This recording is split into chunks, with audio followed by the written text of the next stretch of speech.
Education and motivation. साथियों, digital जनगणना 2027 का कार्य प्रारंभ होने जा रहा है। मकान सूचीकरण हाउस लिस्टिंग ऑपरेशन प्रथम चरण में होना है। उसमें पूछे जाएंगे 33 सवाल। प्रकरण ध्यान से देखें और कितना प्रकरणों को यानी नरेटर्स को कितना मानदेय दिया जाएगा, ये इस वीडियो पर संपूर्ण जानकारी दी जाएगी। जनगणना 2027 उत्तर प्रदेश में मकान सूचीकरण का आगाज शुरू।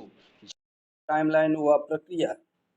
भारत की आगामी डिजिटल जनगणना 2027 की तैयारी पूरी हो चुकी है। उत्तर प्रदेश के लिए प्रथम चरण यानी मकान सूचीकरण हाउस लिस्टिंग ऑपरेशंस HLO का शेड्यूल जारी कर दिया गया।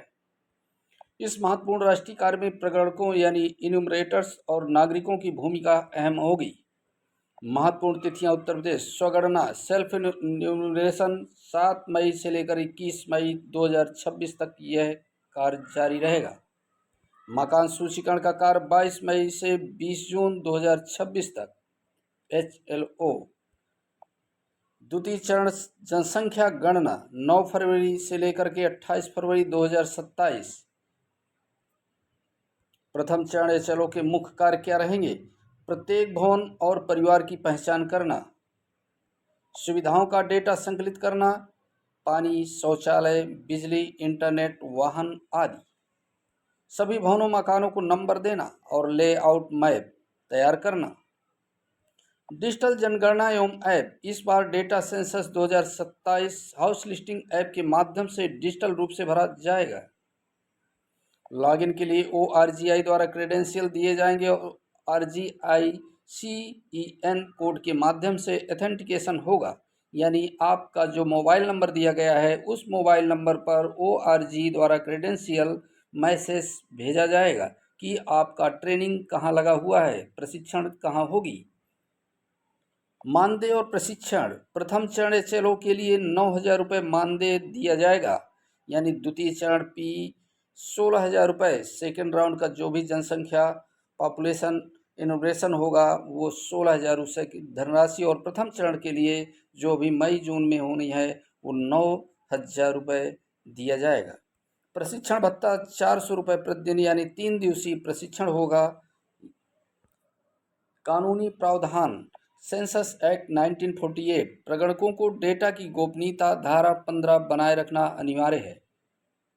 जनगणना कार्य में बाधा डालना या गलत सूचना देना दंडनीय अपराध है। धारा 8/9।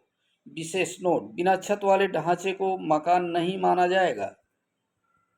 बेघर परिवारों की गणना द्वितीय चरण जनसंख्या गणना में की जाएगी, यानी बेघर परिवारों की गणना द्वितीय चरण में जनसंख्या गणना में की जाएगी, जो फरवरी माह में होगा।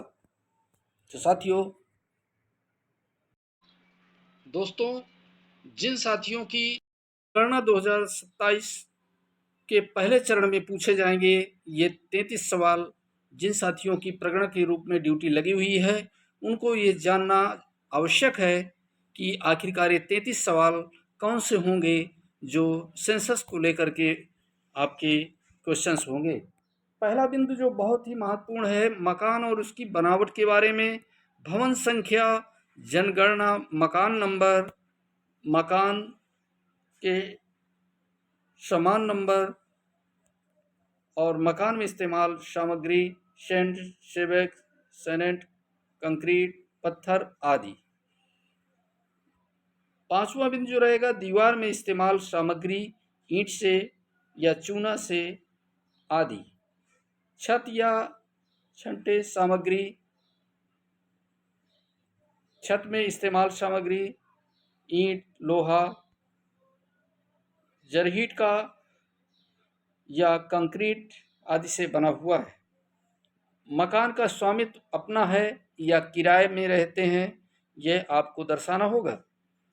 नवा बिंदु जो रहेगा साथियों, घर का नंबर परिवार के लिए अलग रहे तो। परिवार और मुखिया की जानकारी जो 10 बिंदु में रहेगा। मुखिया का नाम, मुखिया का लिंग, सुप्रीम कोर्ट नहीं, एससी से संबंधित और या एसटी से संबंधित है मुखिया, वो यहाँ पर हम इनके बारे में जानकारी देनी होगी। अन्य जाति जानकारी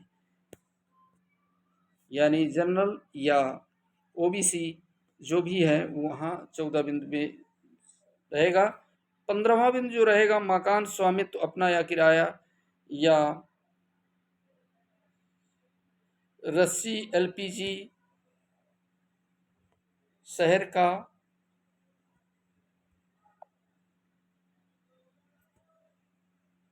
सुविधाएं और संसाधन।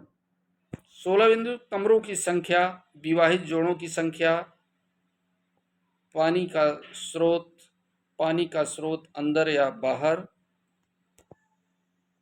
शौचालय, शौचालय की उपलब्धता, ड्रेनेज व्यवस्था, रस्सी एलपोजिट पीएनजी, ढेरों का प्रकार, टीबी उपलब्धता,